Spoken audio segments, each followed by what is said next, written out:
natin. Yan, malaki yan, di ba? Ay, dun sa screen. Pwede ba, nakikita ba? Yan, pa-plus po natin. Pa, ah, ah, oh, sige po, welcome po dun sa ating mga nanonood, mga kaklase natin online. At pwede bang ma-plus yan sa screen na malaki? Or paano gagawin? Pa-plus na lang sa Vines Bible School. Ayun. Oh. Malaki. Kita? Kita nyo? Ayan. Yan. Yan na lang. Ayan. Yan. Sige. Gagawin po natin dyan. Halimbawa, yung pong Teo 1 at saka Teo 2, bro, ilahat mo na lang. Ilahat mo na lang. Ayan, kita naman. Malaki naman eh. Kita nyo naman, di ba? Kung naniningkit mata nyo. Kita naman eh. Ayan o. Kita. Ayan po. Halimbawa po, pag may nakita kayong chapel, tapos na ho kayo niyan. Lagi nga tayong nag-a-attend ng service. Tama? Kasi sa Bible School po, may chapel eh.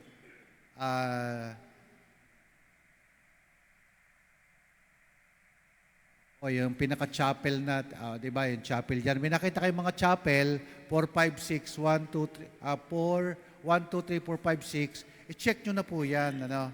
Ayan, i-check nyo na po yan. Tsaka yung Theology 1, 2, 3, di ba, na-report nyo na yan? Tama ba?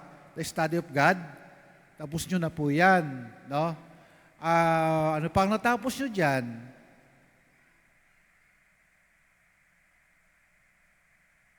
Pastor, parang kulang, ang dami pa pala. Halimbawa, yung Foursquare polity, ang ibig sabihin niyan, yung mga, papalitan ho natin yan ng JTBCF polity. No. Tingnan nyo nga sa Google, ibig sabihin ng polity. Para, ano nyo. Mga ano yan, mga, parang mga polisiya, no? Ano ba ang ginagawa ng Foursquare? Ano yung kanilang mga norms? No? Oo. Sige nga, tingnan nyo nga, meaning ng polity, Janet. Ano sa Google ang polity? Politics. Yan. Yung church administration, siyempre, hindi pa. No? Hindi pa. Bible study methods, na actually, ang equivalent po niyan, nakuha na natin yan doon sa pagsi-cell group natin sa SOL 2 pa lang, nasa atin na yan eh. Yung Joshua to Nehemiah, wala na rin po yan, yung about ganyan kasi dinaanan na natin yan sa, mapapansin nyo dyan, wala po yung Old Testament survey, nakita nyo? No? Wala dyan, di ba? Old Testament survey, tsaka New Testament survey, wala dyan. Yun yung kinukuha natin ngayon.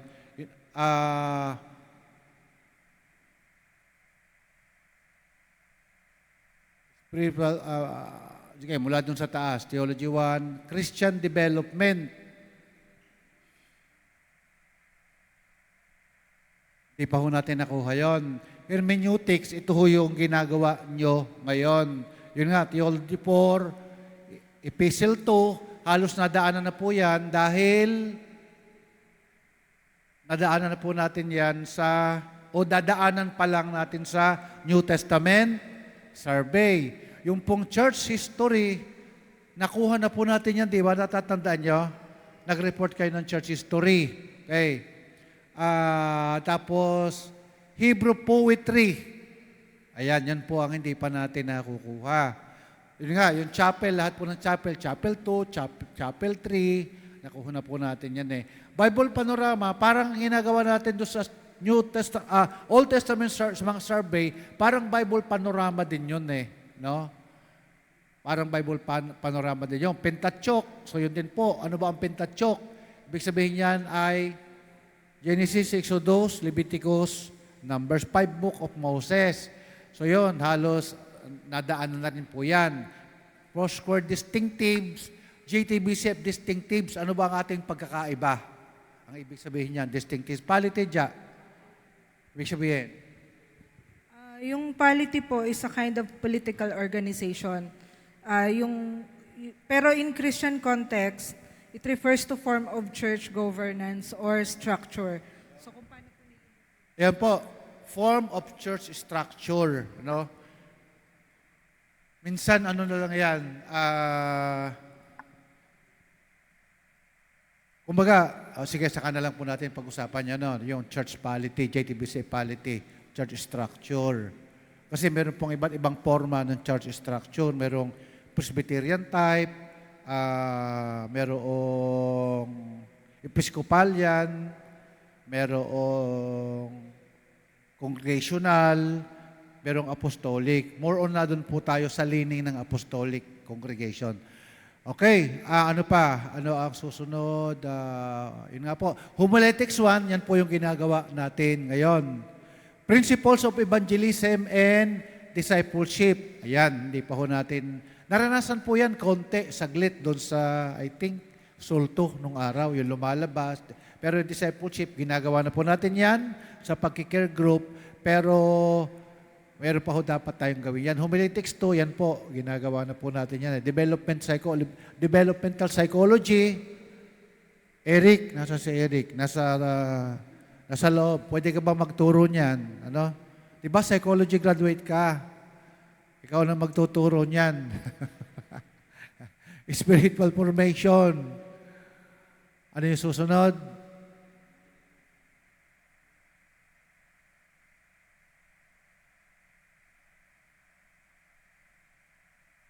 And psychology. Principle and practice of worship. Oh, sa tingin ko, okay na po yan. Intro to prophecy. Nako, medyo malalim-lalim na yan. Ha? 4, 5, 6 chapel, okay na po yan. Pastoral. Yun, pastoral theology. Ano lang naman yan? Kung paano magkasal, kung paano mag-child dedicate, kung paano mag-water baptism, yun lang po ang mga tinuro sa amin dyan, ano? Para pag naging pastor kayo, alam niyo kung paano magkasal, di ba? Pero may mga kodiko naman lahat yan, eh, no? Mga pagkakasal, pag-child dedicate, etc. Kung paano mag-living, pag ano, yan. Yan po, yun lang po yun sa pastoral theology. Corinthian po yan, prison epistles, no? Political science. Nako, yan. Hindi pa ho natin na, dapat ay, sino nakakuha ng political science dito? Polsai. Subject. Nakakuha ka? Pwede ka si Dave na lang. Si Dave ang magtuturo ng Polsai, ha? Sabihin natin kay Dave, kasi lawyer yun eh. Sige, ayan. Political science. Kasi dapat meron din kaunti tayong alam dyan. Iyan naman ay ano lang, mga manipis lang na political science, no? Ayan, church planting and mission. So gagawin po natin 'yan. Intro to counseling, hindi pa. Education in the church, hindi pa. Yung pong cults in isms, so i-report nyo po 'yan bawat grupo. Yung cults in isms, ano ba 'yan? Islam. Lahat po ng kulto, kasama ng Iglesia ni Cristo, Jehovah's Witnesses, Mormonism, lahat ng may isms, communisms, etc. Pero dapat meron pa yung occults. Kasi iba po yung cult sa occults. Kasi ang occult, yung parang satanism na, occult, occultic, talagang sobra, occultism na. Yung mga kumakain na ng mga puso ng tao, mga sumisip-sip ng dugo, pero yung kulto, ano lang naman yun yung si Kristo hindi Diyos, pinagdidiinan nila, yun, kulto ho yun sa atin, Pero ang totoo, sa kanila, kulto tayo. Tanggapin natin ang katotohanan, ganoon talaga yun. Kulto tayo sa kanila, kulto sila sa atin, kaya lang mas madami tayo na na hindi naniniwala sa kanilang paniniwala. Di ba? Mas marami yung, di ba? Yan. So, So ano pa? Principles of Teaching, Theology 3, so sakop na ho yun ng mga inireport nyo dati. Yan, JTBC Equality, yun, sinabi ko kanina. Advanced Church Administration, Bible Study Methods, and Joshua Tanuhimaya, nakuha na. Sige, so, ang gagawin nyo po dyan, pag naipasa dun sa Vines, titingnan nyo, nasaan na ba yung, di ba, yung progress natin, ilan pa yung matitira. Kasi ayaw ho natin mag-set ng kung kailan tayo matatapos. Kasi dami nating pagkakataon na wala. Pero, ganito po, sa tingin ko, pag alis po namin, bawat grupo, mabibisi kayo. Bakit? I-apply na po natin yung church planting in mission. So, yung outreach. Halimbawa, example, halimbawa lang, group 1. Sino ba ang group 1? Group nila Machel ba yun? Kayo, sinong leader nyo?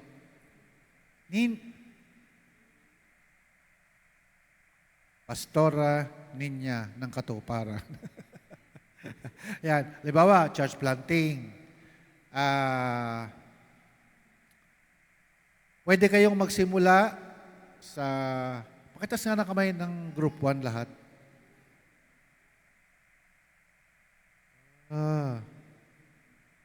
Okay. Dapat siya ay na, nakasayon na di ba? Sa inyo na nga. Ayun na, kasama. Okay.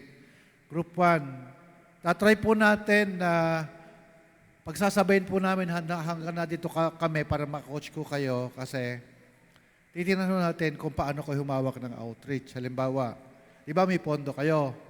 Gagamitin niyo po yon, di ba mayroong Jollibee dyan sa yung taas? Okay. Assignment nyo na po, nakausapin yung manager doon, magkano pwede bang 4,000 sa isang gamit doon sa third floor, alas 2 ng hapon, di ba? Okay? Meron na kayong magpapakanta, tapos may magpipreach na sa inyo, i-apply nyo na lahat na tutunan natin. Tapos kung paano sila alagaan. Kasi just in case na magtuloy, may outreach na tayo doon, tama? Kasi ang dami ho ng tao sa Taguig, di ba? Minsan kailangan tayo ang lumabas at mag-pioneer doon At kung sakali, halimbawa na hindi siya, pinapakita ko lang sa inyo ang mga mangyayari. Halimbawa man na, Pastor, parang hindi namin kinaya, may pressure. Di, malapit lang naman Jollibee, sabihin lang yun doon sa unti-unting naboborn again, punta na lang po muna kayo sa church Sunday kasi, di ba? Madali lang, may sasalong main, di ba? Kasi pag soblalayo agad, tapos parang kinapos kayo ng hininga, wala, kawawa naman yung mga baka mapapunta pa sa kulto yung inaalagaan nyo, di ba? Kasi pagka nag-outreach tayo, dapat masustain no? At nakita ko po yan na pwede, bakit? Kung, nagtanong po ako sa halimbawa, sila Brother Noel. Ilan ang grupo mo, Brother Noel? Pakita sa grupo. Anong group nyo? Hindi, group nyo, dito. Dito, anong group kayo? Di mo alam? Group 2. Okay, group 2. Pakita nga ng group 2. Composition. Tama, balance naman kayo Pwede ho kayong, kasi pwedeng simultaneous to, no? Yung church planting in mission natin. Practicum na kaagad. Diyan sa, kinausap ko yung manager dyan sa pinanggalingan natin, Sunshine. Sa Chowking. Kinausap ko, tinesting ko Sir, magkano pwedeng gamitin dito? Pwede rin sa kanila 4,000, 2 hours, may pagkain na. Kalahin mo yun? Mura po yun. Kasi yung ibang church, di ba, umuupa ng Dati, ang bayad natin doon, 35,000, wala namang pagkain. Kaya nga, sikap tayo na makaalis at makapunta dito. 35,000 a month, wala namang pagkain, kuryente lang. Doon, 4,000, 2 hours, meron pa atang microphone, pwedeng 2.5 pa. Once a week nga. So, kung 4,000, pero may pagkain. May pain ka na doon sa pupunta. So sa church planting and mission, bago kayo pumunta doon, halimbawa Saturday pa lang, or may mga ini-invite na yung mga network, di ba? Tulong-tulong. Tapos, mag-a-assign na kayo. Sige, ikaw yung magpakanta o ikaw yung mag-open. Gagawa na kayo kung paano paraan. Madami kayong preacher, no? Brother Noel, Brad Pitt, mga bihasa nang magturo yan. Tapos isalang nyo sila ano? Para may bata na natitrain, no? So yun po ang gagawin natin. Parang sarap simulan sa linggo, no? Para, di ba? Kasi, mapapansin natin si Lord, hindi siya hindi siya classroom type na ganito eh. Talagang sa labas sila eh. Talagang yun yung kanilang, bagamat siyempre, ang kinukuha lang natin dito yung foundation, paano gawin, encouragement. Pero yung mga subject na yan, may practicum na po yan. Hanggang minsan diretso na yung outreach. Kasi naiwan natin yung Sunshine, nakita ko dami ng tao dyan sa Sunshine Mall. Talagang sobra pa rin ang dami ng tao dyan. No? So yun po. At just in case naman, parang mga lupaypay, malapit lang dito. Pwedeng mahatak pa rin natin. No? So may dalawa na tayong identify na So iba, ipag-pray man natin kung saan. So may dalawa pala ako na-identify. Yung dyan sa Jollibee, tsaka dito sa Baka si Jimwell, yan, mga pwede ng preacher ito eh. Diba? Tindig pastor, tindig pa lang, diba? Papaniwalaan na eh, diba? May worship leader, si Aina. Oh, diba? Ano to eh. Huwag tayo matakot na isang araw magkahiwa-hiwalay tayo, diba? Tapos yun pala, nakikita-kita na lang tayo. Itong center na to, nagiging na lang, nagiging parang convention center natin. Amen? Tapos yung iba ay si Brother Bong, pangarap niya ay sa New York nagpaalam lang sa akin kasi may tinuturoan siya ng ng mga bata na tuklasin sa taas. Kasi nag-Bible school din naman yan si Brother Bong, hindi lang nakatapos. Si Brother Edward, tapos ng Bible school yan eh. Diba, Brad? So, kinakailangan po, unti-unti na tayong hahawak talaga ng tao. Okay? So, yan po. Yan naman lang yan parang dumaan lang din lang sa nung itinuro sa amin, dumaan din lang sa isip namin, tapos nalimutan ko ng lahat. Sa totoo lang. Nagpapanday lang ho yan ang isip. Bakit tayo nag-aaral? Kasi pahabang pinapanood natin, inaaral natin, napapanday yung ating isip. Para pagka humarap ka na sa talagang totoong labanan, yung bang kung paano ka magdesisyon, bakit ho tayo pinapanday? Pero siyempre sa mga doctrinal din, Kasi baka pag dumating yung kulto, hindi natin alam, hindi pala natin kabalahibo. Akala natin gano'n din. So, yan po. Okay, so sa ngayon po ay magkapatuloy po muna tayo at tinatawagan ko po yung group para mag-report muna. Okay. Palapakan natin si Lord. Woo!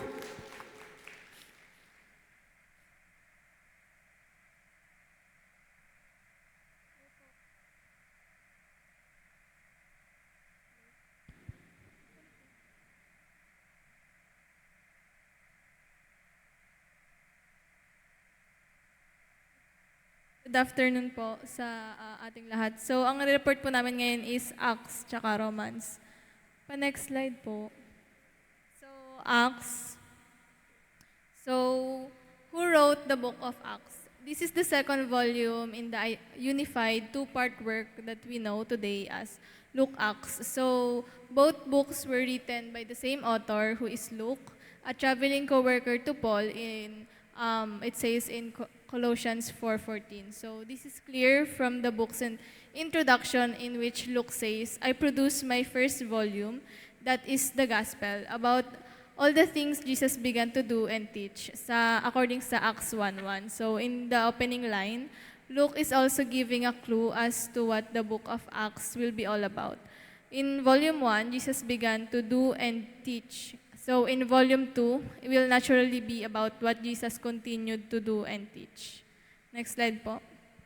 So where and when po? So kailan at saan sinulat yung Book of Acts? So the events described in Acts take place in Jerusalem, Judea, Samaria, and the surrounding occupied lands of the Greco-Roman Empire, as well as Asia Minor during in 1st century between 30 to 60 CE. So Acts was likely composed between 60 and 90 CE. Next slide. So things to know about the book of Acts. So it serves as a continuation of the Gospel of Luke, picking up after Jesus' resurrection and ascension. Then Acts is structured around the geographic and missionary expansion from Jerusalem according sa Acts 1 to 7, then to Judea and Samaria according sa Acts 8 to 12, and then the ends of the earth to from Acts 13 to 28. So Saul of Tarsus, yung pinaka sikat po na sa Acts, is a persecutor of Christians is dramatically converted and becomes Paul, a leading missionary and author of many New Testament letters. So, ang outline po ng Book of Acts is, yung first po ito, Christ in Jerusalem. Hindi ko na po masyadong i-discuss kasi mapapanood din po natin to sa video. So, ayan po, yung The Church in Jerusalem, meron pong introduction, may selection of Matthias, then may Pentecost and coming of the Holy Spirit, may growth and miracle of the early church, selection of the 7 deacons, Stephen's ministry, and martyrdom. Next po. Yung part 2 po is the church expand to Judea and Samaria. So from chapters 8 to 12. Next slide po. Then pangatlo po is the church to the ends of the earth. So ito na po yung journey ni Paul na madidiscuss din po sa video. So next slide po. So ang learnings po talaga ng Book of Acts is, the Book of Acts teaches that God empowers ordinary people through the Holy Spirit to create extraordinary things. It shows how early believers, despite the fear and persecution, boldly spread the gospel across the cultures and nation. Acts highlights the power of prayer, unity, and faith, reminding us that the mission of the church continues and every believer has a role in sharing God's message with the world. Then, let's watch na po yung video. Andun naman po, nasa video po lahat.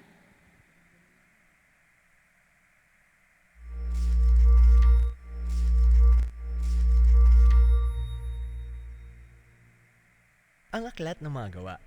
Ito ang pangalawang bahagi. Ang aklat ng mga gawa. Ito ang pangalawang bahagi ng isang buong salaysay na tinatawag natin ngayon na Lukas Mga Gawa. Sinulat ito ng iisang tao, si Lucas, na kamanggagawang kasamang naglalakbay ni Pablo. Malinaw ito sa panimula ng libro. Sinabi ni Lucas na isinulat ko ang unang aklat ko, iyon ang Ebanghelyo, tungkol sa lahat ng mga bagay na sinimulan at tinuro ni Jesus. Nagbibigay ng pahiwatig si Lucas kung tungkol saan ang aklat ng mga gawa. Ang unang aklat ay tungkol sa mga sinimulan at itinuro ni Jesus. Ang ikalawang aklat naman ay tungkol sa mga bagay na ipinagpatuloy at itinuro ni Jesus. Ito ang magdadala sa ating interes at atensyon papunta sa tradisyonal pero di eksaktong pamagat ng aklat, ang mga gawa ng mga apostol. Makikita sa karamihan sa mga kwentong ito ang mga apostol, pero si Jesus ang nag-iisang karakter na nagbubuklod sa buong kwento mula sa simula hanggang sa wakas. Siya ang mismong kumilos sa tulong ng Espiritu. Kaya mas tama na tawagin ang aklat bilang ang mga gawa ni Jesus at ang Espiritu. Sinasalaysay ng panimula ng libro kung paano ginugol ng nabuhay na Jesus ang 40 araw kasama ang mga alagad para ituro sa kanila ang kaharian ng Diyos. May koneksyon ito sa kwento ng Ebanghelyo ni Lucas kung saan sinabi ni Jesus na binabalik niya ang kaharian ng Diyos sa buong mundo simula sa Israel. Kaya tinatawag niya ang Israel na mamuhay sa ilalim ng paghahari ng Diyos at sumunod sa Kanya. At siya ay kinikilala bilang hari nang ialay niya ang kanyang buhay at tinalo ang kamatayan ng kanyang pagmamahal. Kaya nagsimula ang aklat ng mga gawa kay Jesus, ang haring muling nabuhay. at sa kanyang pagtuturo sa mga alagad kung paano mamuhay sa kanyang kaharian. Ipinangako niyang malapit nang dumating ang Espiritu at pupunuin sila ng kanyang personal na presensya at tutuparin nito ang isa sa mga pangunahing pag-asa mula sa mga propeta ng lumang tipan. Ang kaharian ng Mesiyas, ang presensya ng Diyos, ang kanyang Espiritu ay darating at maninirahan sa gitna ng kanyang bayan sa isang bagong templo at babaguhin niya ang kanilang mga puso. Kaya sinabi ni Jesus na kapag nangyari ito, bibigyan ng kapangyarihan ng Espiritu ang kanyang mga alagad na maging mga saksi ko sa Jerusalem, Judea at Samaria hanggang sa lahat ng lugar sa mundo. Mula rito, iniakyat si Jesus mula sa kanilang harapan papunta sa mga ulap. Makikita ang paglalarawang ito sa aklat ng Daniel Kabanata 7. Ipinapakita nito kung paano dinadakila si Jesus bilang anak ng tao na mas pinalakas pa ng kanyang pagdurusa at ngayon ay kabahagi na siya ng paghahari ng Diyos sa buong mundo. At ipinangako niya na babalik siya balang araw. Kaya makikitang ang mga pangunahing tema at disenyo ng aklat ng mga gawa ay nanggaling mismo sa panimulang kabanatang ito. Kwento ito tungkol sa pamumuno ni Jesus sa kanyang bayan sa tulong ng Espiritu para lumabas sila sa mundo at tawagin ang lahat ng mga bansa na mamuhay sa ilalim ng kanyang paghahari. Magsisimula ang kwento sa mensahe na kumakalat sa Jerusalem at pagkatapos ay sa mga kalapit na rehiyon ng Judea at Samaria kung saan maraming taong hindi Hudyo. At mula doon ay lalabas sila hanggang sa lahat ng mga bansa at sa iba't ibang lugar sa mundo. Nakatuon lang ang video na ito sa unang kalahati ng libro. Ang seksyon na nakatuon sa Jerusalem ay nagsimula sa mga tagasunod ni Jesus na naghihintay hanggang sa pista ng Pentecostes, kung saan ang lahat ng mga Hudyong manlalakbay mula sa buong mundo ay nagsasama-sama sa lungsod.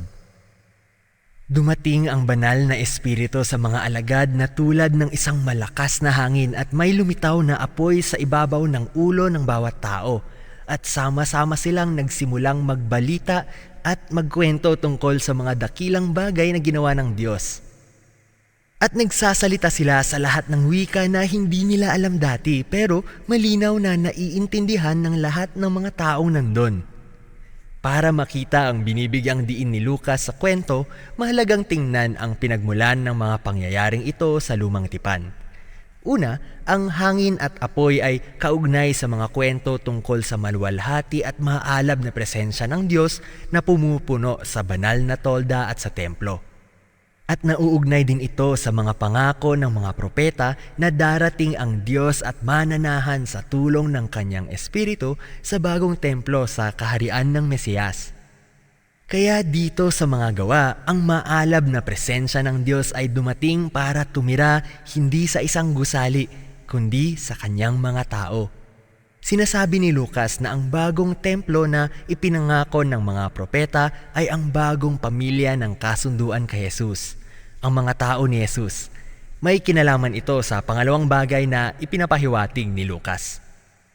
Ipinangako ng mga propeta na kapag dumating ang Diyos para manirahan sa kanyang bagong templo, muli niyang pag-iisahin ang lahat ng mga tribo ng Israel sa ilalim ng Mesiyas na hari at lalaganap at maihahayag ang magandang balita ng paghahari ng Diyos sa mga bansa.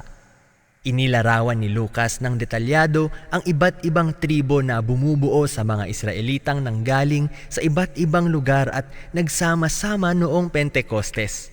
Sila rin ang mga nakarinig at sumunod sa mensahe ni Pedro.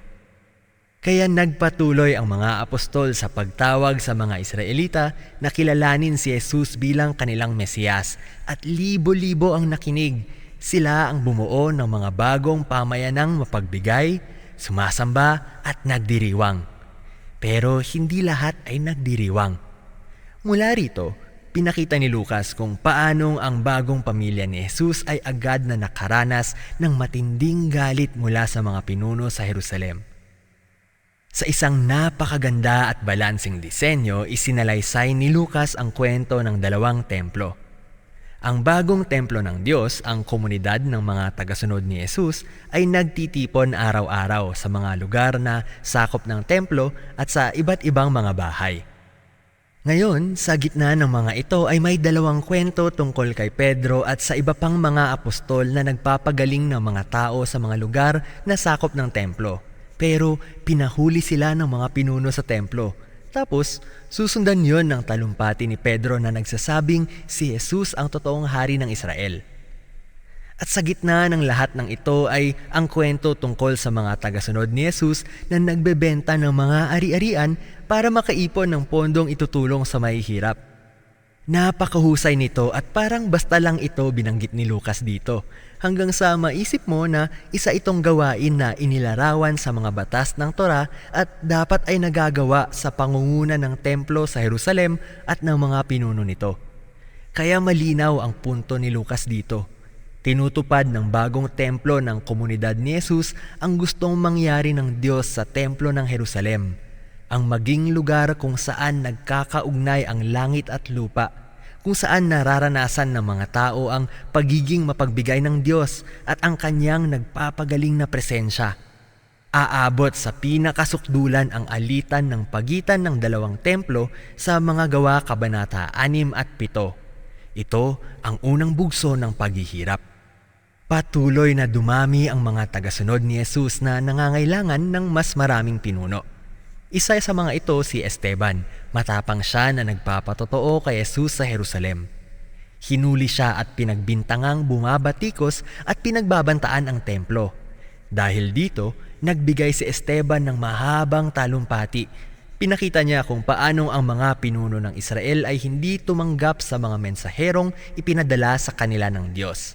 Kasama na si Jesus at ngayon ay ang kanyang mga alagad. Galit na galit ang mga pinuno ng Jerusalem. Pinatay nila si Esteban at sinimulan nilang pahirapan ang mga tagasunod ni Jesus. Ito ang nagtulak sa karamihan sa kanila na lumabas ng lungsod. Pero mayroon itong kabaliktaran na epekto.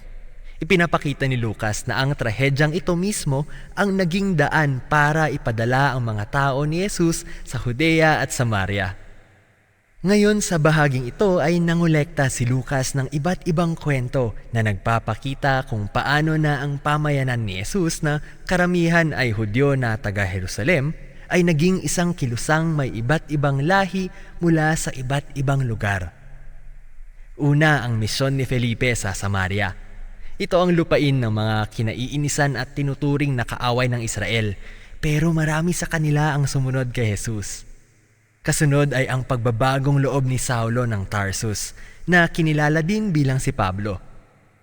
Siya ang mahigpit na kaaway at nagpahirap sa mga tagasunod ni Jesus hanggang sa personal niyang makilala ang nabuhay na Jesus at naging masigasig na nagpapatotoo para kay Jesus. Kasunod nito ang kwento tungkol kay Pedro. Nagkaroon siya ng pangitain.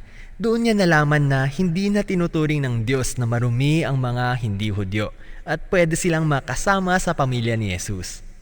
At ginabayan ng Espiritu si Pedro para pumunta sa bahay ng isang sundalong Romano na puno ng mga taong hindi Hudyo.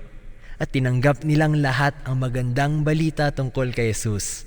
Ang totoo, makapangyarihan na kumilos ang Espiritu sa kanila gaya ng ginawa niya sa mga alagad na Hudyo sa Kabanata 2. Nagsama-sama ang mga temang ito nang maitatag ang Iglesia sa Antioquia, ang pinakamalaki at pinaka-progresibong lungsod sa bahaging yon ng Imperyo ng Roma.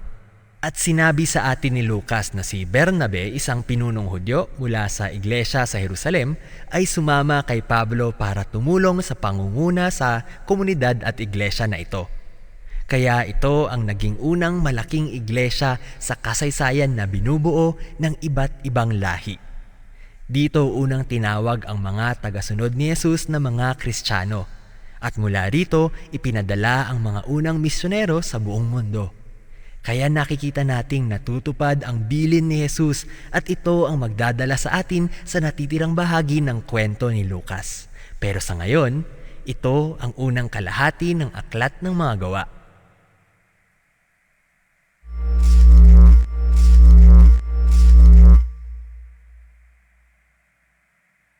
Gising pa kayo? Gising pa kayo? Parang tulog na kayo eh. Wala si Pastor eh. Sinong next po? So yun yung Acts, gawa. Sinong next? Meron pa? May part 2. Okay. Ginigising ko lang kayo. Marami nang nakapikit Lukas ang libro sa pagpapakita kung ang aklat ng mga gawa. Napanood natin sa unang video na binubuksan ni Lucas ang libro sa pagpapakita kung paano kinilala ang nabuhay na Jesus bilang hari ng buong mundo. Nangako siyang ipapadala ang banal na espiritu para magsilbing personal niyang presensya na magbibigay ng kapangyarihan sa kanyang mga tagasunod na hahayo sa buong mundo at magpapatotoo sa magandang balita tungkol sa kanyang kaharian hanggang sa araw ng kanyang pagbabalik. Kaya nagsimula ang kilusan sa Jerusalem nang dumating ang Espiritu at ginawang mga bagong templo ang mga tagasunod ni Jesus ayon sa ipinangako ng mga propeta sa kasulatan. Pero nagbunga ito ng problema laban sa mga lider sa Jerusalem at dito nagsimula ang pagpapahirap sa mga Kristiyano. Pero binago yon ng Espiritu at naging mabuti. Sa katunayan, naging paraan ito para lumabas ng Jerusalem ang mga pamayanan ni Jesus na karamihan ay Hudyo para maging isang kilusan na binubuo ng maraming lahi mula sa iba't ibang bansa. At ang pangunahing iglesia ng kilusang ito ni Jesus ay nasa Antioquia. Ito ang pinakamalaking lungsod sa bahaging yon ng imperyo ng Roma. Nagtapos tayo sa kwento ni Bernabe at Pablo na naglilingkod sa iglesia ng Antioquia. At inudyukan ng Espiritu ang iglesia na ipadala sila sa isang paglalakbay bilang misyonero. Dito magbubukas ang isang bagong seksyon ng libro. Ito ang kwento tungkol kay Pablo at ang kanyang mga kamanggagawang naglalakbay sa iba't ibang lungsod sa buong imperyo ng Roma habang inihahayag ang magandang balita na si Jesus ay hari. Ang unang misyon ay sa loob ng Asia Minor na makikita sa teritoryo ng Turkey ngayon at nagtatapos ito sa isang mahalagang pag-uusap ng mga apostol sa Jerusalem. Ang pangalawang misyon ay sa Asia Minor at pagkatapos sa sinaunang Greece. At ang pangatlong misyon ay sa parehong teritoryong yon at nagtatapos ito sa paglalakbay ni Pablo pabalik sa Jerusalem. Sa pagsasalaysay sa lahat ng mga kwento, inuulit ni Lucas ang ilang mahahalagang tema para bigyang diin ang mga ito. Ang una ay ang ipinagpatuloy na misyon sa Israel. Tuwing pumapasok si Pablo sa isang bagong lungsod, palagi siyang pumupunta muna sa sinagoga ng mga Hudyo para ibahagi ang tungkol kay Jesus, ang haring muling nabuhay, at kung paano siya bumubuo ng isang bagong pamilya ng Diyos na kinabibilangan ng magkakaibang lahi. Kadalasan, maraming tao ang kumikilala kay Jesus bilang Mesiyas, pero may ilan na kinukontra si Pablo. Minsan, tinatapon pa nila siya sa labas ng bayan na parang delikadong rebelde na sumasalungat sa Torah at tradisyon ng mga Hudyo. At natapos ang banggaan na ito pagkatapos ng unang paglalakbay na umabot sa pagkakaroon ng isang mahalagang konseho sa Jerusalem. Napag-alaman ni Pablo na may ilang mga Kristiyanong Hudyo sa Antioquia na nagsasabing maliban na maging Hudyo ang mga di-Hudyo sa paraan ng pagpapatuli, pagsunod sa araw ng pamamahinga at sa kosher mga batas sa pagkain, hindi sila pwedeng maging bahagi ng pamilya ni Jesus. Pero tahasang hindi sumang-ayon sina Pablo at Bernabe, kaya dinala nila ang debate sa isang konseho ng mga lider sa Jerusalem. Doon ay ipinakita lahat nina Pedro, Pablo at Santiago na kapatid ni Jesus mula sa mga banal na kasulatan at sa kanilang karanasan na sa simula pa lang ay plano na ng Diyos na isama ang ibang mga bansa sa kanyang bayan na nasa ilalim ng kasunduan. Kaya sumulat sila at inutusan ang mga hindi Hudyong Kristiyano na huminto sa pagsama sa mga pag-aalay sa mga di makadiyos na templo. Pero hindi nila inutos na dapat sundin ang mga etnikong tradisyon at gawin ng mga Hudyo o sundin ang mga batas sa Torah. Ang desisyon na ito ay talagang bago sa kasaysayan ng kilusan ni Jesus. Si Jesus ang Mesiyas na Hudyo, pero siya rin ang muling nabuhay na hari ng lahat ng mga bansa. Kaya ang pagiging kabilang sa kanyang bayan ay hindi ayon sa etnikong katangian o sa pagsunod sa mga batas ng Torah. Base lang ito sa pagtitiwala kay Jesus at pagsunod sa kanyang mga katuruan. At ang pagkakaroon ng maraming lahi sa kilusan ni Jesus ang magdadala sa atin sa susunod na tema na gustong ipakita ni Lucas. Ito ay ang mga paglalakbay para sa misyon, ang banggaan ng mga kultura sa pagitan ng mga unang Kristiyano at ang mundo ng Griego at Roma. Ikinuwento ni Lucas ang maraming salungatan sa Filipos, Atenas at Efeso. Humayo si Pablo at ibinalita sa mga tao na si Jesus ang kapahayagan ng tunay na Diyos at siya ang hari ng mundo. Siya ang nagpapatunay na ang mga Diyos-Diyosan ay walang kapangyarihan at di maaasahan. Laging itinuturing ang kanyang mensahe na lumalaban sa paraan ng pamumuhay ng mga Romano at pinagbintangan siyang rebelde at banta sa lipunan. Makikita sa mga kwentong ito na ang mga komunidad ni Jesus na binubuo ng iba't ibang lahi na sumasamba sa iisang Diyos ay hindi na ikakahon sa alinmang kultura ng mga Romano. Walang nakitang kagaya nila sa mundo noong unang panahon, kaya higit pa sa paghihinala ang naranasan ng mga Kristiyano. Ang isa pang tema na binabalikan ni Lucas ay ang paulit-ulit na pagbibintang kay Pablo at sa mga Kristiyano na mga naghihimagsik at mga traidor kay Cesar, ang emperador ng Roma. Tama ang narinig ng mga tao kay Pablo. Pinapamalitan niya na may iba pang hari, si Jesus. At tama rin ang napansin nilang nakakahamon ang pamumuhay ng mga Kristiyano sa maraming paniniwala at kultura ng Romano. Pero sa tuwing naaaresto at nililitis si Pablo sa harap ng mga opisyal ng Roma, wala silang nakikitang anumang banta kaya pinapalaya siya. Ipinapakita sa atin ng mga kwentong ito ang naiibang mensahe ng unang iglesia sa mundo. Isa itong kilusan ng mga Hudyo na naniniwala sa Mesiyas pero binubuo ng iba't ibang lahi at mga komunidad na tinuturing na pantay-pantay ang lahat. Ang mga lalaki at babae, ang mayaman at mahirap, ang alipin at malaya. At sumusumpa lang sila ng katapatan sa haring si Jesus at hindi sa sinumang Diyos o hari. Kaya binaligtad ng kanilang pamumuhay ang mga pangunahing paniniwala at kulturang Romano. Pero hindi banta sa katahimikan ang mga Kristiyano kasi tinuruan sila ni Jesus na mahalin ang kapayapaan. Kaya ang tanging krimen na pwedeng ibintang kay Pablo at sa mga Kristiyano ay ang paglabag sa nakasanayang sistema. Ibinabalik ng huling seksyon ng libro ang pagtuon sa patotoo ni Pablo na kumakalat mula sa Jerusalem hanggang sa Roma. Ang kanyang huling paglalakbay bilang misyonero ay nagtatapos sa Jerusalem. Naging matunog na ang pangalan niya sa lugar na ito bago pa siya dumating. Sinugod siya ng mga Hudyo na nagsasabing nagtaksil siya sa Israel, napuna ito ng mga sundalong Romano. Akala nila si Pablo ang teroristang mula sa Ehipto na nagsisimula ng isang marahas na revolusyon, kaya siya ay naaresto. Mula rito ay nilitis si Pablo una sa harap ng mga lider ng mga Hudyo sa Sanhedrin sa Jerusalem at pagkatapos ay sa harap ng magkakaibang pinuno ng Roma sa Cesarea. Gaya ng gobernador na si Felix, pinasa niya si Pablo sa susunod na gobernador na si Festus na siyang nagpadala kay Pablo kay Haring Agripa. Nakulong sa loob ng maraming taon kahit na napawalang sala siya sa bawat paglilitis dahil ang ginagawa lamang niya ay ipamalita ang kanyang pag-asa sa muling pagkabuhay na natupad sa Haring si Jesus. Malayo ito sa isang krimen pero sa puntong ito ay hindi siya basta mapalaya dahil sa sistemang legal ng Roma.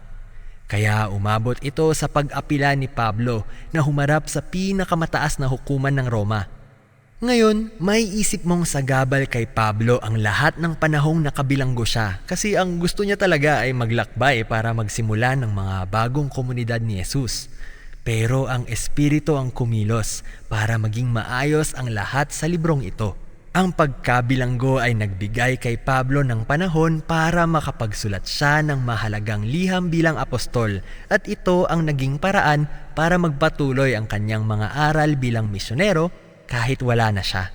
Paglipas ng panahon, inilipat si Pablo bilang isang bilanggo sa Roma at pagkatapos ng isang nakakatakot at buwis-buhay na paglalakbay sa Mediterráneo, kinulong si Pablo sa isang bahay sa Roma. naghihintay sa kanyang naantalang paglilitis. Pwede siyang tumanggap ng bisita sa isang maayos na bahay at magkaroon ng mga regular na pagpupulong kasama ang mga Hudyo at iba't ibang mga tao. At ang panghuling mga salita ng libro ay tungkol sa kung paano ipinapahayag ni Pablo ang kaharian ng Diyos at buong tapang na itinuturo ang lahat ng tungkol sa Panginoong Hesus, ang Mesiyas, ng walang hadlang. Nangyayari ang lahat sa mismong nasasakupan ni Cesar sa Roma. Ang buong kwento ng Lucas mga gawa ay higit pa sa isang kasaysayan ni Jesus at ng unang iglesia. Ipinapakita niya kung paano dumating sa lupa ang kaharian ng Diyos, gaya ng sa langit dahil sa buhay, kamatayan at muling pagkabuhay ni Jesus, at sa pagdating ng kanyang espiritu para bigyan ng kapangyarihan ang iglesia na magpatotoo mula sa Jerusalem hanggang sa lahat ng lugar sa mundo. At tulad ng pagkukwento ni Lucas, binigyan niya tayo ng maraming halimbawa ng pagiging tapat sa Haring si Jesus, tulad ng pagbabahagi ng magandang balita tungkol sa nabuhay na Haring Jesus sa salita at sa gawa. Ibig sabihin nito ay ang pagbubuo ng magkakaibang mga komunidad ni Jesus kung saan nagsasama-sama ang lahat ng mga tao na pantay ang pagtrato sa kanila at tapat na naglilingkod sa Haring si Jesus, at nabubuhay sila ayon sa kanyang mga turo at aral. At ginagawa ang lahat ng ito ng may pagtitiwala sa kapangyarihan at gabay ng Espiritu na nangunguna sa daan para sila ay magpatuloy. At tungkol dyan ang aklat ng mga gawa.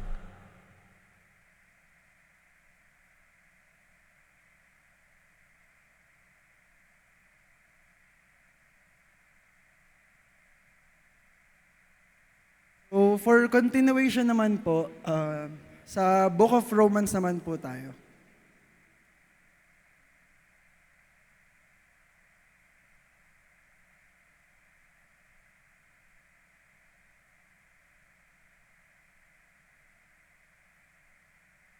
So siguro habang iniintay po, yung sa Book of Romans po, ang nagsulat po noon, ayan.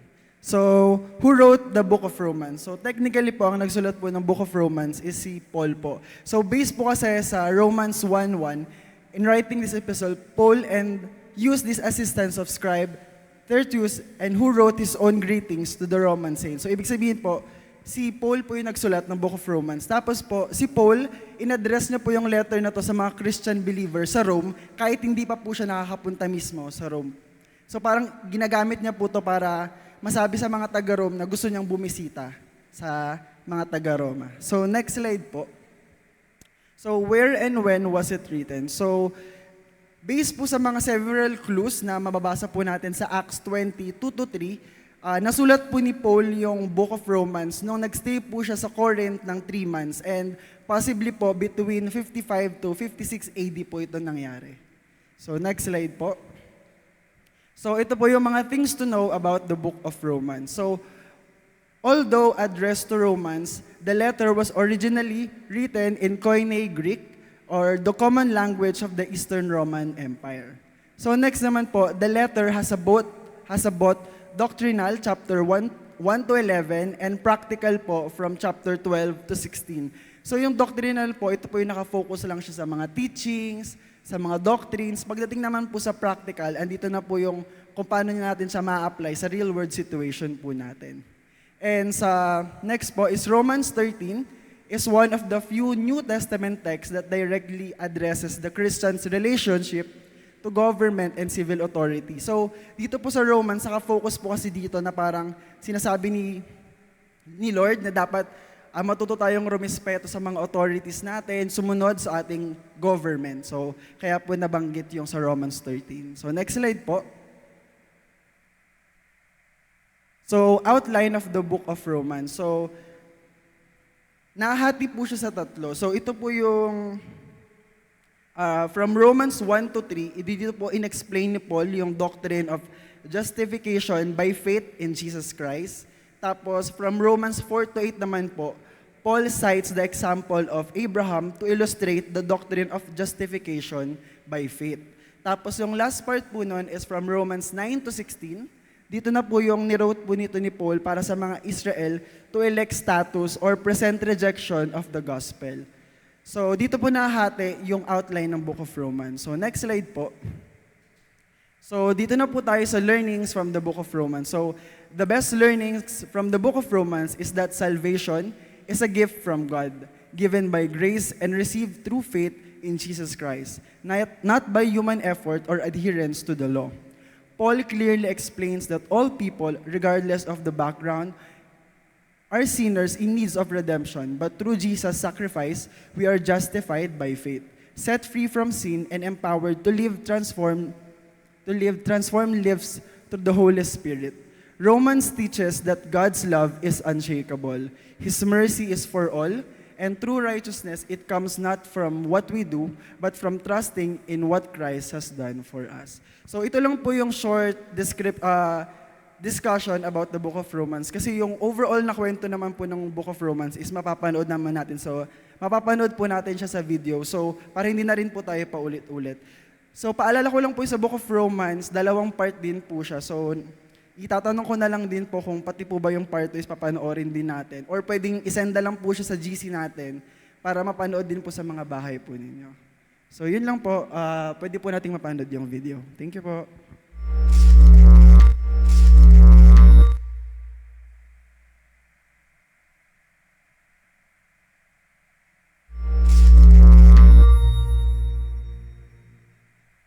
Ang sulat ni Pablo sa mga taga-Roma, isa ito sa pinakamahaba at pinakamahalagang sulat ng taong nakilala bilang si Saulo ng Tarsus.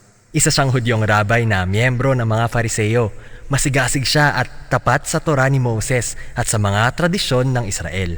Itinuturing niyang banta si Jesus at ang mga tagasunod niya. Pero nakaharap niya ang nabuhay na Jesus sa isang radikal na paraan at inutusan siyang maging apostol, isang opisyal na kinatawan sa mga hindi Hudyo na tinatawag sa Biblia na mga Hentil. Kaya ginamit niya ang Romanong pangalan niya na Pablo at naglakbay siya sa buong imperyo ng sinaunang Roma para ipahayag ang tungkol sa nabuhay na haring si Jesus at bumubuo siya ng mga komunidad ng mga tagasunod at tinatawag silang iglesia. Paminsan-minsan sumusulat si Pablo sa mga bagong komunidad ni Jesus para tulungan silang pagyamanin ang kanilang pananampalataya o sagutin ang kanilang mga tanong. At isa sa mga ito ang aklat ng mga taga-Roma. Isinulat ito sa huling bahagi ng kanyang paglilingkod bilang misyonero. Malalaman natin mula sa aklat ng mga gawa na matagal na ang komunidad ng mga Kristiyano sa Roma at binubuo ito ng mga tagasunod ni Jesus ng mga Hudyo at hindi Hudyo. Pero sa isang punto ay pinalayas ng emperador ng Roma na si Claudius ang lahat ng mga Hudyo sa Roma at pagkalipas ng 5 taon ay pinayagan silang bumalik, kasama dito ang mga tagasunod ni Jesus. At nang bumalik sila, nagtatag sila ng grupo ng mga Kristiyano na malayo sa mga kaugalian at klase ng pamumuhay ng mga Hudyo. Dahil dito, nagkaroon ng maraming problema, kaya sa panahon ni Pablo ay nahati ang mga Kristiyano sa Roma. Hindi magkasundo ang mga tao kung paano dapat sundin si Jesus. Nagtatalo sila kung kailangan bang sundin ng mga Kristiyanong hindi naman Hudyo ang utos sa araw ng pahinga o kumain ayon sa kosher at magpatuli. Kaya sumulat si Pablo sa kanila para ayusin ang ilang bagay. Gusto niyang magkaisa ang watak-watak na iglesia para sa isang praktikal na layunin. Umaasa siyang ang iglesia sa Roma ang magiging sentro ng kanyang misyon sa kanluran hanggang sa Espanya. Ang mga sitwasyong ito ang nag-udyok kay Pablo para isulat ang pinakakumpletong paliwanag niya tungkol sa Ebanghelyo, ang magandang balita na ipinahahayag niya tungkol sa buhay, kamatayan at muling pagkabuhay ni Jesus. Ang disenyo ng sulat ay binubuo ng 4 na pangunahing parte, pero nagkakaisa ang mga ito sa isang mahabang daloy ng pag-aaral tungkol sa Ebanghelyo. Para kay Pablo, ang Ebanghelyo una sa lahat ay nagpapahayag kung ano ang matuwid para sa Diyos at lumilikha rin ito ng isang bagong pagkatao na tumutupad sa pangako ng Diyos sa Israel. Kaya ang Ebanghelyo na ito ang magpapatatag sa pagkakaisa ng mga Kristiyano. Sa video na ito, susuriin natin ang mga ideya sa kabanatang 1 hanggang 4. Nagsimula si Pablo sa pagpapakilala sa kanyang sarili bilang apostol na pinili ng Diyos para ituro sa marami ang magandang balita tungkol kay Jesus. Siya ang Mesiyas ng Israel na binuhay mula sa mga patay, ang anak ng Diyos at hari ng mga bansa. Tinatawag ngayon ni Jesus ang lahat ng tao na tanggapin ang kanyang mapagmahal na pamamahala. Sinabi pa ni Pablo na ang magandang balitang ito tungkol kay Haring Jesus ay una sa lahat ang kapangyarihan ng Diyos na magliligtas sa mga nagtitiwala sa Kanya, at pangalawa, ipinahayag nito ang matuwid para sa Diyos. Para kay Pablo, ang katwiran ay isang salita mula sa lumang tipan na may malawak na kahulugan. Inilalarawan nito ang katangian ng Diyos na lagi niyang tinataguyod ang hustisya, ginagawa ang tama at mabuti. Tapat siya at tinutupad ang kanyang mga pangako. Sinasabi ni Pablo na ipinapakita ng kwento ni Jesus kung paano ginawa ng Diyos ang mga bagay na ito. Paano? Nagsimula siya sa isang mahaba at malikhaing pagkukwento ng Genesis kabanatang 3 hanggang 11. Ipinakita niya kung paano binihag ang buong mundo ng kasalanan at pagiging makasarili. Ayon kay Pablo, nasira ang puso at isip ng tao. Tinalikuran natin ang Diyos at niyakap ang mga Diyos-Diyosan. Ibig sabihin, mas binigyan natin ng halaga ang mga bagay na nilikha at sinasamba ang mga ito kahit hindi naman sila Diyos. Ang resulta nito ay ang pagkawasak ng ating pagkatao at mapanirang asal at pag-uugali. Kaya ang resulta ay isang katauhang makasalanan at hinatulan sa harap ng makatarungan at matuwid na Diyos. Pwedeng sabihin ng mga Israelita na mabuti yon dahil pinili ng Diyos ang bayan natin mula sa mga bansa. Pinalaya niya tayo mula sa pagkaalipin sa Egypt. Ibinigay niya sa amin ang mga batas ng Torah, gaya ng pagsunod sa araw ng pahinga at pagkain ayon sa kosher at pagpapatuli. At ipinapakita ng lahat ng ito sa atin kung paano mamuhay bilang banal na bayan ng Diyos. Pero ayon kay Pablo, hindi yun ganun kadali. Binalikan niya ang kwento ng Torah at ang buong lumang tipan. Pinakita niya na gaya ng lahat ng tao sa mundo, ang Israel ay makasalanan din at sumasamba sa mga Diyos-Diyosan. Sa katunayan, ayon kay Pablo, mas makasalanan ng Israel kaysa sa mga Hentil dahil nasa kanila ang Torah. Mas alam nila dapat kung ano ang tama. Kaya para kay Pablo, ang lahat ng tao sa mundo, mga Hentil at Israelita, ay nabitag at makasalanan sa harap ng Diyos. Pero hindi dyan nagtatapos ang kwento. Ang magandang balita tungkol kay Jesus ay ang solusyon ng Diyos. Imbis na panagutin ang tao, dumating si Jesus bilang Mesiyas ng Israel. Namatay siya para sa lahat ng tao bilang kabayaran sa kanilang mga kasalanan. Bilang kinatawan natin, inako ni Jesus ang lahat ng nararapat na hatol ng paghihirap dahil sa kasalanan at kamatayan na idinulot natin sa mundo. Tinalo niya ang lahat ng ito nung muli siyang nabuhay. Ibinabahagi niya sa iba ang kanyang bagong buhay. Naging katulad natin si Jesus para tayo din ay maging katulad niya. Para kay Pablo, ang lahat ng ito ay paraan kung paano pinapatawad ng Diyos ang mga nagtitiwala o may pananampalataya kay Jesus. Ayon kay Pablo, ang pagpapatawad ay isa ring salita na may malalim na kahulugan mula sa lumang tipan at may kinalaman ito sa katwiran ng Diyos. Ang literal na kahulugan nito ay tinuring na matuwid. Dahil sa ginawa ni Jesus para sa atin, nagkaroon tayo ng bagong katayuan sa harap ng Diyos. Imbis na ituring tayong makasalanan, tinuturing ng Diyos ang isang tao na nasa maayos na relasyon sa Kanya at pinapatawad sa mga kasalanan. Ang pagpapatawad ay lumilikha ng isang bagong pamilya. Ang taong nagtitiwala kay Jesus ay isinasama sa mga taong nasa ilalim ng kasunduan sa Diyos. Ang pagpapatawad ay nagbibigay din ng bagong kinabukasan. Nagsisimula ito na parang paglalakbay papunta sa isang bagong buhay sa tulong ng kabutihan ng Diyos. Kaya ang lahat ng ito tungkol sa pagpapatawad ay handog ng Diyos sa mga kasama ni Kristo dahil sa kanilang pananampalataya. Ito ang nagtulak kay Pablo sa Kabanata 4 na pag-aralan ang malawak na ibig sabihin ng lahat ng ito para sa mga magiging bahagi ng pamilya ng Diyos sa ilalim ng kasunduan. Binalikan niya ang kwento ni Abraham sa Genesis Kabanata 15. Bago pa binigay ang mga batas ng Torah sa Israel, si Abraham ay pinatawad na o tinuring na matuwid sa harap ng Diyos. Paano? Nangako ang Diyos na magiging ama si Abraham ng isang malaking pamilya na binubuo ng iba't ibang lahi at tatanggapin nila ang pagpapala ng Diyos. Kaya lang napakatanda na nila ng asawa niyang si Sarah. Kahit kailan, hindi sila nagkaanak. Pero may matinding pananampalataya at tiwala si Abraham sa pangako ng Diyos. At dahil doon ay tinuring siya ng Diyos na matuwid.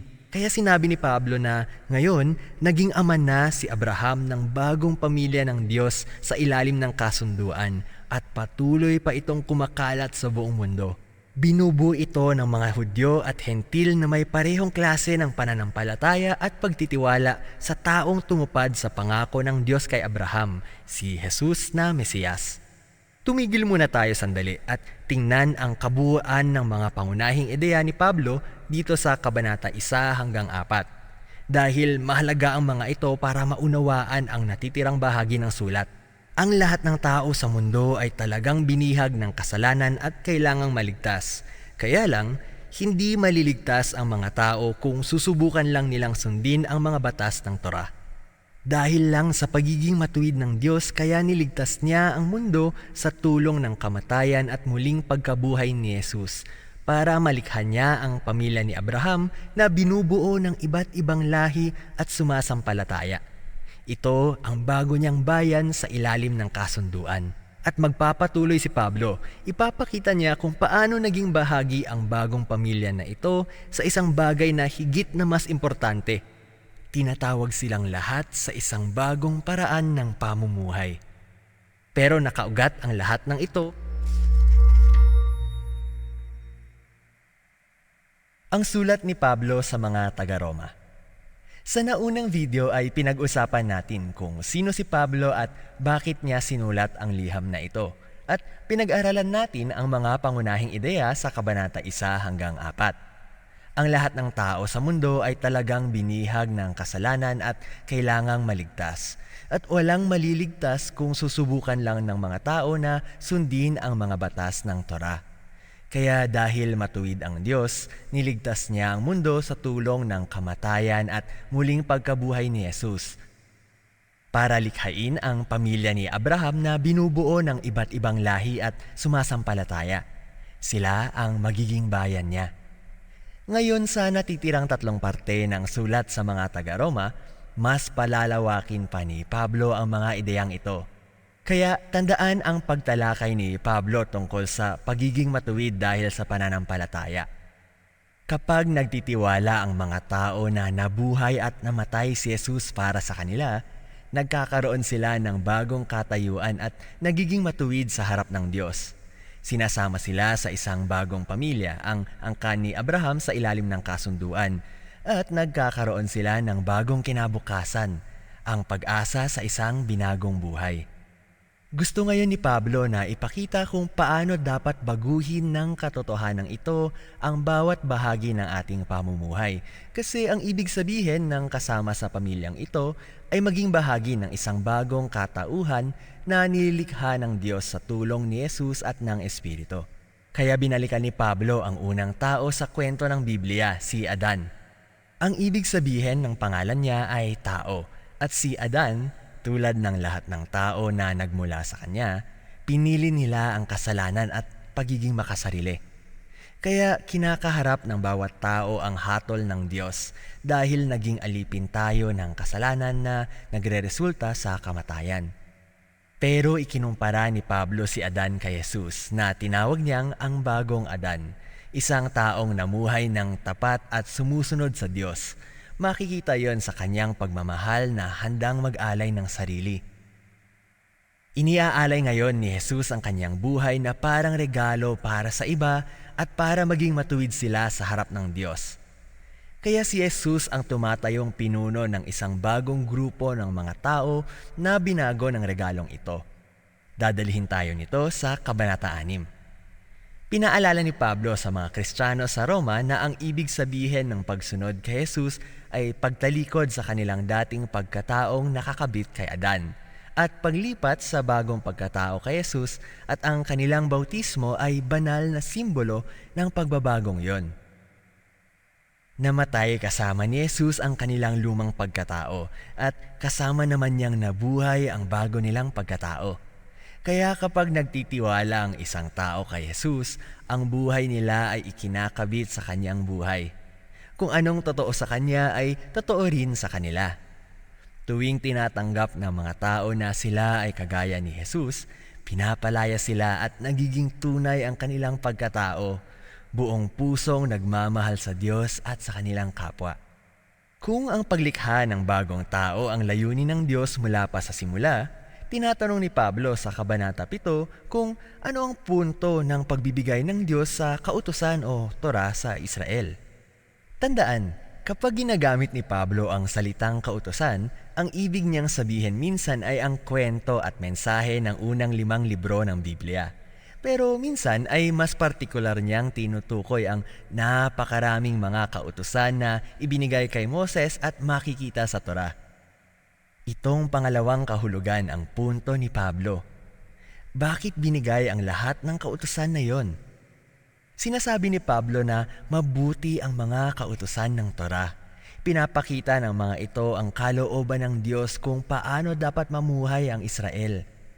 Pero kung babasahin mo ang kwento ng Torah, nilabag ng Israel ang lahat ng kautusan na yon. Habang dumadami ang batas para sa Israel, mas inuulit nila ang kasalanan ni Adan at nagre-rebelde sila. Kahit pa binigyan ng Diyos ang kanyang bayan ng mga partikular na kautusan na dapat sundin, hindi pa rin nito naayos ang problema ng makasalanang puso ng tao. Kaya nga ang kabaliktaran, ang mga kautusan na ito ang patunay na ang Israel ay talagang makasalanan.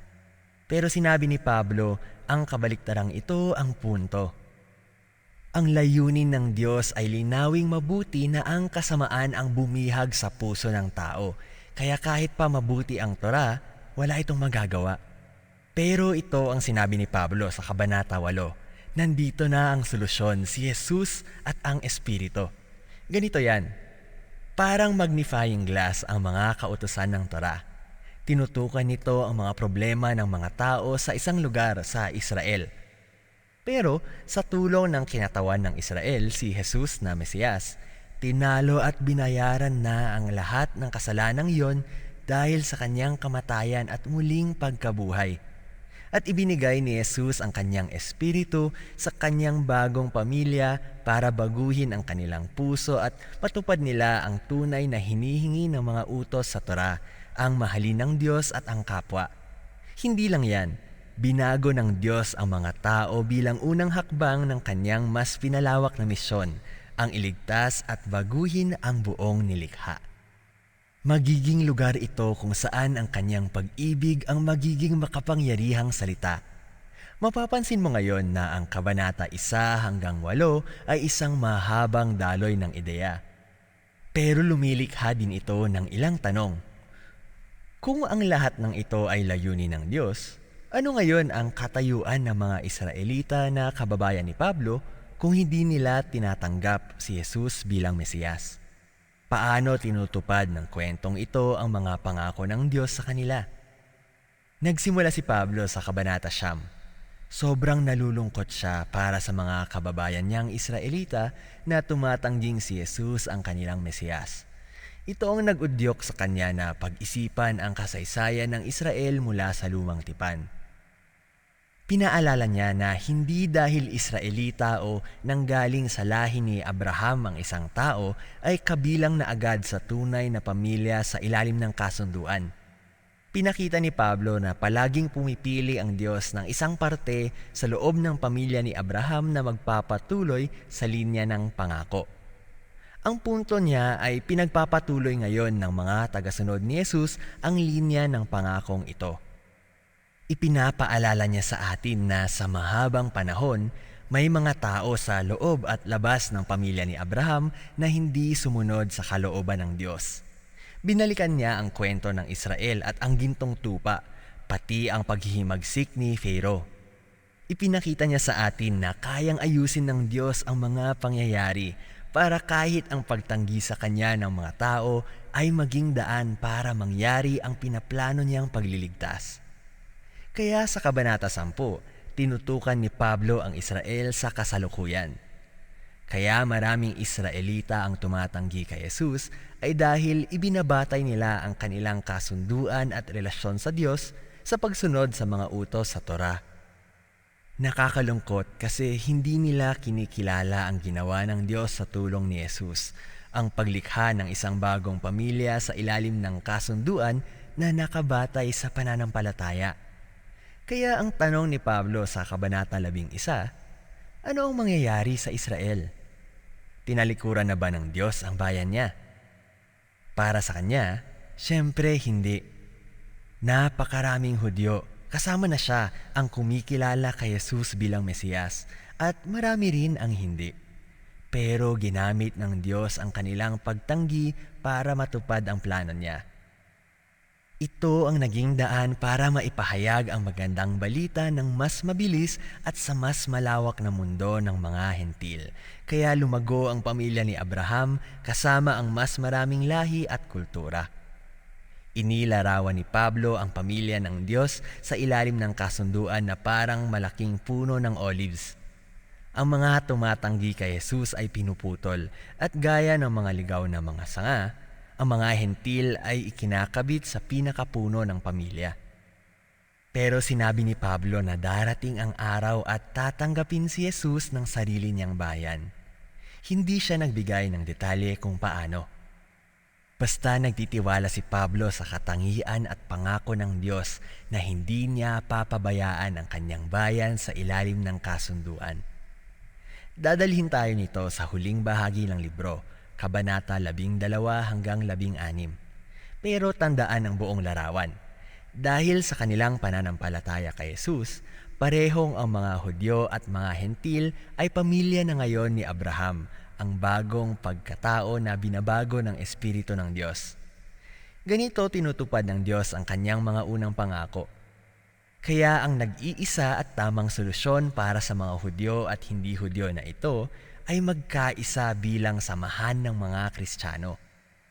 Sa Kabanata 12 hanggang 13, ipinakita niya na mangyayari ang pagkakaisa na ito kung magtatapat sila sa pagmamahal at pagpapatawad sa isa't isa.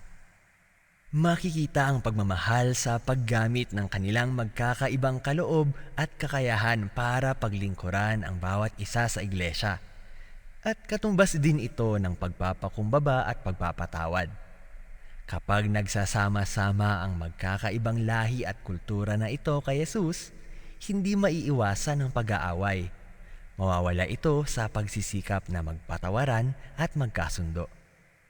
Ganito nila maipapakita ang pinakadakilang katangian ng Kristiyano, ang pagmamahal na tumutupad sa pinakamahalagang kautusan ng Torah, ang mahalin ng Diyos at mahalin ang iyong kapwa gaya ng iyong sarili. Sa Kabanata 14 at 15, partikular siyang nag-focus sa mga issue na nagre-resulta sa pagtatalo ng mga lahi at kultura sa samahan ng mga Kristiyano sa Roma. Ito ay mga pagtatalo tungkol sa mga kautusan sa pagkain ng mga Hudyo at sa araw ng pamamahinga. Kaya sinabi ni Pablo na hindi basehan ang mga tradisyon na ito kung sino ang nasa loob o labas ng pamilya ni Jesus. At kung magkakaiba ang mga tao sa mga bagay na ito na mahahalaga sa kultura pero hindi pangunahin, kailangan nilang matutunang igalang ang pagkakaiba-iba ng bawat isa. At sa ganitong paraan mapapagaling at mabubuo ng pagmamahal ang pamilya ni Jesus. Ganito tinapos ni Pablo ang sulat. Una, kinilala niya si Phoebe, isang importanteng leader sa samahan ng mga Kristiyano sa Cenchrea. Binigay sa kanya ang karangalan na dalhin o kahit basahin pa ang sulat na ito sa harap ng mga Kristiyano sa Roma sa unang pagkakataon. Sa huli, binati ni Pablo ang lahat ng mga tao na matagal na niyang hindi nakikita. At yun na nga ang katapusan ng sulat. Grabe, pwede mo nang makita ngayon ng mas maayos kung paano nagsasama-sama ang lahat ng bahagi ng sulat na ito para makita mo na talagang napakahusay ng trabahong ito. Tungkol dyan ang sulat sa mga taga-Roma.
Magandang hapon po sa bawat isa.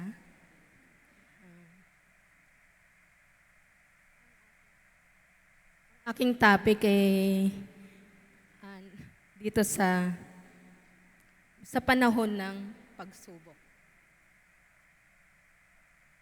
Paano?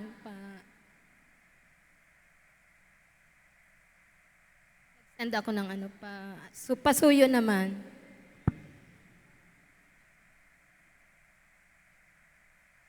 Memorize nyo na lang ha.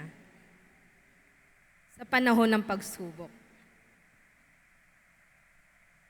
Sa panahon ng pagsubok, kadalasan, nauunahan tayo ng takot at mga alalahanin. Iniisip natin na kung sino at paano natin masusolusyonan ang mga pagsubok na ating dinaranas. Mabigat man o magaan to. Sa panahon ng pagsubok, ano nga ba ang ating dapat gawin? Dito sa 1 Thessalonians 5:18, sa Tagalog ko babasahin. At magpasalamat kayo sa Diyos sa lahat ng pagkakataon, sapagkat ito ang kaloob ng Diyos sa inyo, sa inyong pakikipag-isa kay Kristo Jesus. Iba na yung boses ko.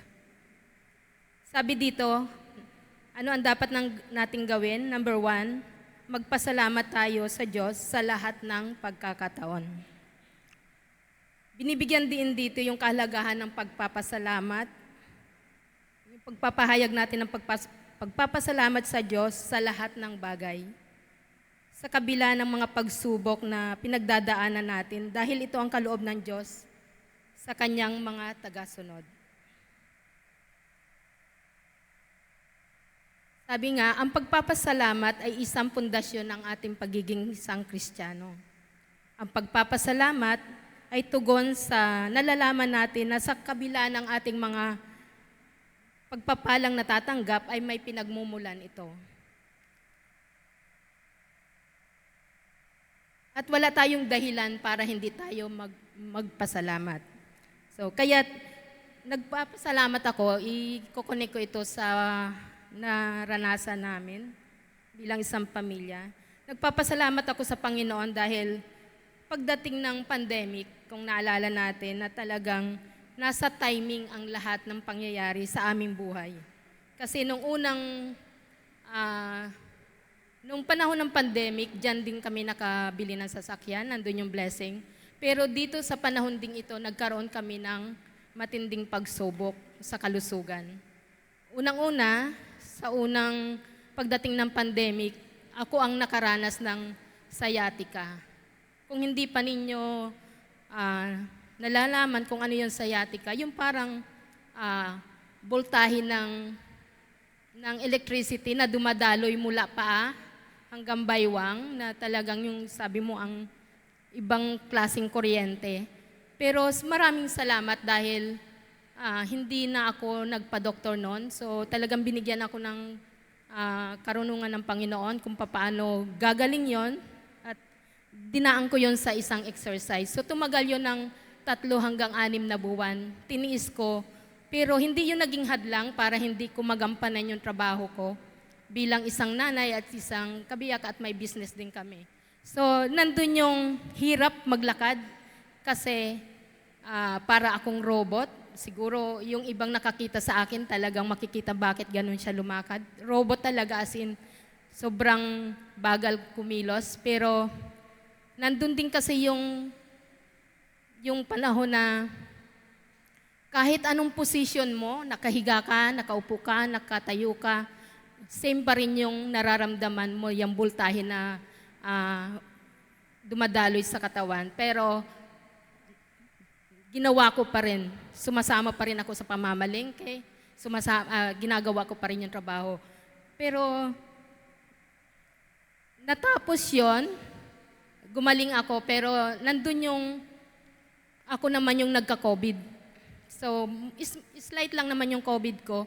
Pero ang nangyari, nahawahan ko si Dondon at saka si James. Doon yung malaking challenge na hinarap namin bilang isang pamilya. Kasi, nagpapasalamat ako kasi nung panahon na sila ang nagkasakit, ako ay nakakagalaw na ng maayos. Naasikaso ko na sila ng maayos at nandun na rin yung lakas ko, nandun din yung tamang kaisipan na binigay sa akin ng Panginoon. So nagpapasalamat ako sa kabila ng mga pagsubok na yun. Number 2, ano dapat gawin sa panahon ng pagsubok? Sabi dito, palagi kayong manalangin. Sabi dito sa 1 Thessalonians 5:17, palagi kayong manalangin.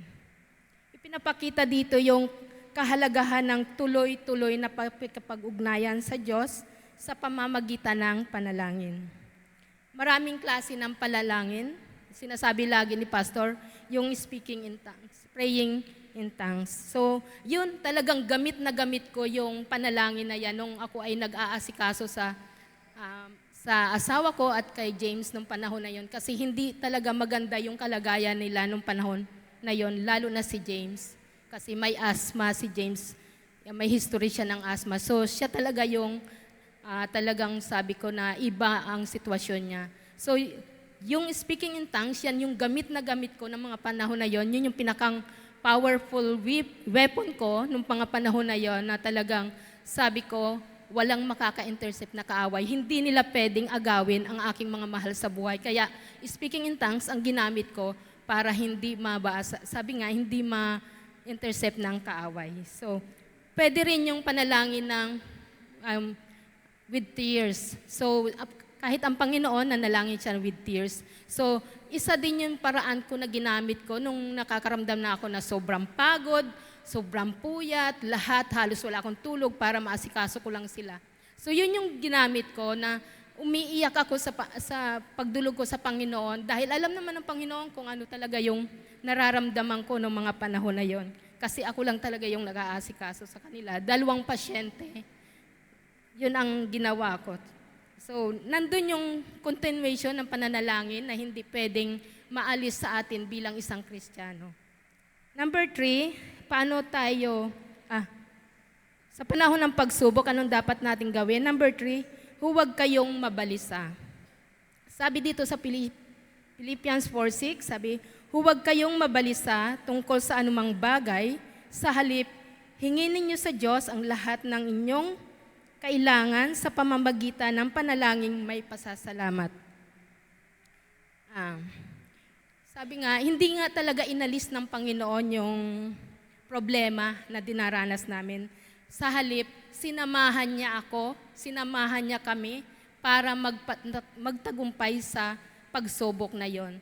So hindi talaga madali, pero yung panatag na kaisipan na nilagay ng Panginoon na sa ating kaisipan na parang imposibleng mawalan ka ng pag-aalala sa panahon ng pandemic, samantalang mapapansin natin na nung panahon ng pandemic, maraming namamatay. Sa hospital, punong-puno ng mga pasyente, nakakarating hanggang garahe, nandun pati sa mga kotse. Nag-isip din ako noon na dalhin talaga si James sa hospital. Dahil yun talaga, nakikita ko talaga yung sitwasyon niya. At nung panahon din yun pala, nasa isip din pala ni James, hindi niya lang sinabi sa akin na gustong-gusto na niyang magpadala sa hospital. Pero nung sumagi sa isip ko na dadalhin siya sa hospital, nakipag-usap talaga ako sa Lord na, Lord, kung nasa hospital si James at nasa garahe lang din, sinong mag-aasikaso sa kanya? So, mas mabuti pa, Lord, na dito talaga siya, ako ang mag-aalaga, tulungan mo lang ako. Yun yung talagang sitwasyon namin ng mga panahon na yon.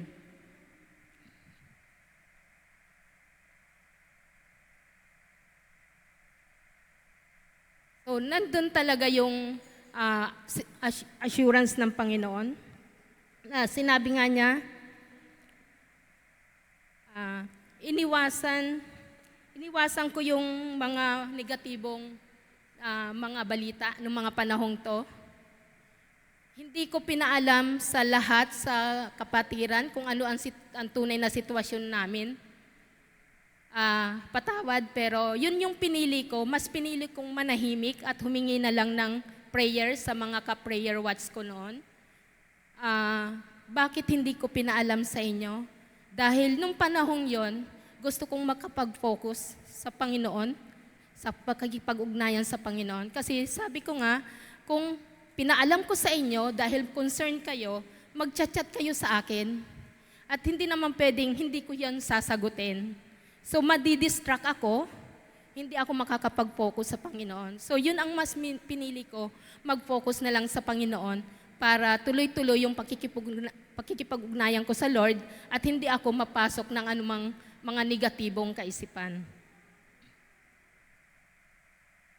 Sabi nga dito sa awit 91:7, sabi nga, kahit na mabawal sa iyong harapan ang 1,000 tao, sa iyong paligid ang bilang ng patay maging 10,000, di ka matatakot at matitiyak mong di ka maaano. Di ba napakagandang promise ng Panginoon na ito yung in-embrace ko ng mga panahong yon na talagang sabi ko, Lord, yung pangako mo, ito yung panghahawakan ko. At sabi din dito sa awit 34:4, ang aking dalangin dininig ng Diyos, inalis niya sa akin ang lahat ng takot. Totoo, naranasan ko na mula nang inalis ko yung mga panunood ng TV, mga pakikinig sa mga inalis niya talaga yung takot. Nandun yung focus ko kung ano yung mga gagawin ko. Nililid ako ng Panginoon kung ano yung mga dapat kong gawin.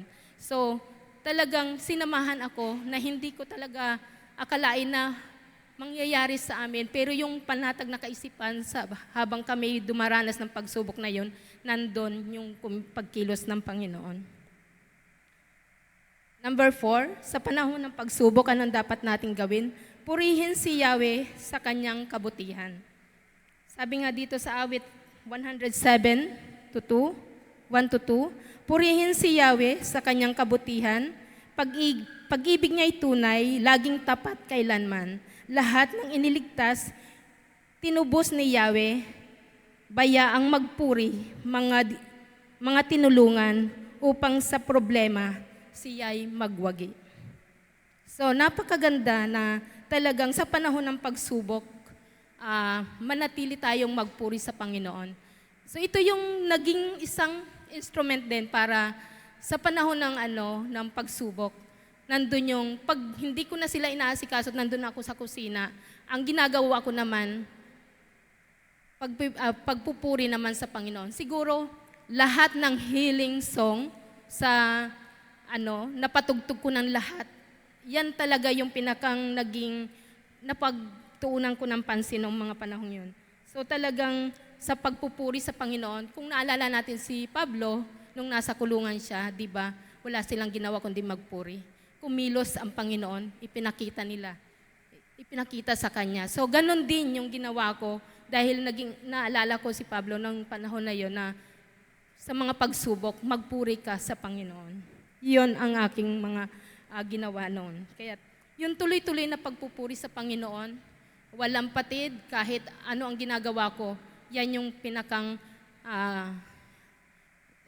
na sa aking buhay. Kasi nung panahon na nakikita kong bumaba yung lagnat ni James, kasi kay James talaga ako nakafocus, pero hindi ko naman pinabayaan si Dondo nun. Nakafocus lang kasi ako sa kanya. Pag bumababa yung kanyang lagnat, talagang pumapasok ako sa kwarto, doon ako nag-worship sa Lord kasi nakikita ko yung pagkilos ng Panginoon. So, yun talaga yung naging buhay namin ng mga panahon na yun. Ito yung conclusion na. Sabi dito sa awit 46:1, ang Diyos ang ating lakas at kanlungan at handang saklolo kung may kaguluhan. So, ang Panginoon ang ating lakas at kanlungan. Sa panahon ng pagsubok, ang Diyos ang ating maging matibay na muog at kublihan upang maranasan natin ang kapanatagan. Dito ako magtatapos. Pansinin natin doon sa, siguro yung bawat isa sa atin nakarating na at nakapunta na sa ilog. Yung ilog na malakas yung agos ng tubig. Mapapansin natin may batong malaki. Sa likod ng batong yan, di ba, mapapansin natin na nalilisen yung ragsa ng tubig, parang humihina siya. Dahil dun sa bato na nakaharang. Isipin natin na yung Panginoon ang sumasalo ng lahat at tayo nasa kanyang likod. may unos man, pero kunti lang yung pumupunta sa atin at nasasalo ng Panginoon. Yun yung talagang napansin ko na nung lumalaban kami sa ganitong pagsubok, ang Panginoon yung nasa unahan namin, hinaharangan niya para hindi kami sobrang mapagod sa pagsubok na yon at magkaroon kami ng kapahingahan na talagang hindi mo maunawaan, pero ang Panginoon lang ang nagbigay noon. Maraming salamat po.